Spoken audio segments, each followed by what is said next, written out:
Sa isang tahimik na baryo, sa paanan ng berdeng burol at tabi ng munting sapa, nakatira si Aling Rosa, isang mabait at mapagkalingang matandang babae. Ang kanyang bahay ay isang simpleng kubo na napapaligiran ng mga halaman, puno ng prutas, at bakod na tila sumasayaw sa ihip ng hangin. Wala nang kasama si Aling Rosa. Pumanaw na ang kanyang asawa at hindi rin siya nagkaroon ng anak. Ngunit hindi siya kailanman nag-iisa dahil may kasama siyang isang munting manok na inahin na pinangalanan niyang Muning. Si Muning ay may maputing balahibo, may bahid ng itim sa pakpak at may maliit na pulang suklay sa ulo. Kahit saan magpunta si Aling Rosa, nandoon si Muning, sumusunod, tila ba nakikipagkwentuhan din sa kanya.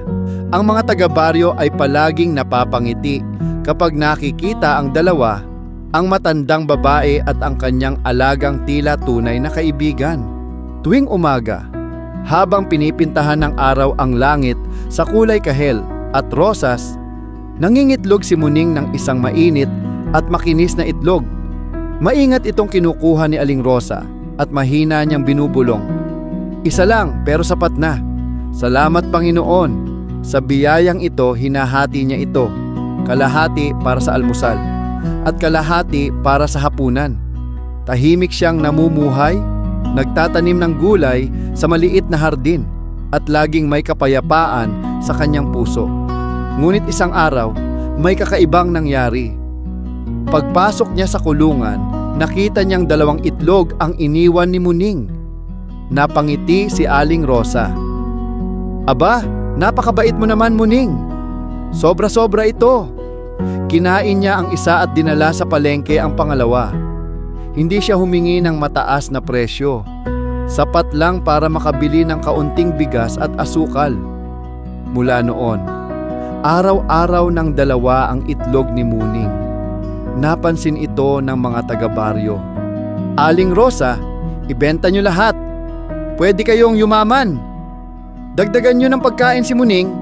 Baka 3 pa ang itlog bukas. Magparami ka ng manok, Aling Rosa. Gawing negosyo.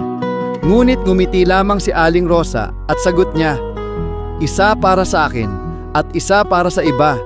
Sapat na yan ibinibigay niya ang sobrang itlog sa mga batang pauwi galing eskwela, sa mahihirap na kapitbahay, o minsan ay tahimik na iniiwan sa pintuan ng mga nangangailangan.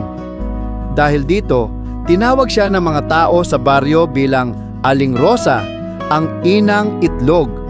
Dumating ang panahon ng malakas na ulan.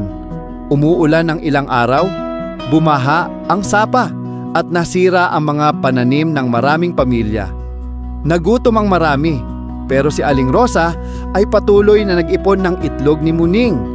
Pinakuluan, inatsara at ipinamigay sa mga kapitbahay na walang makain.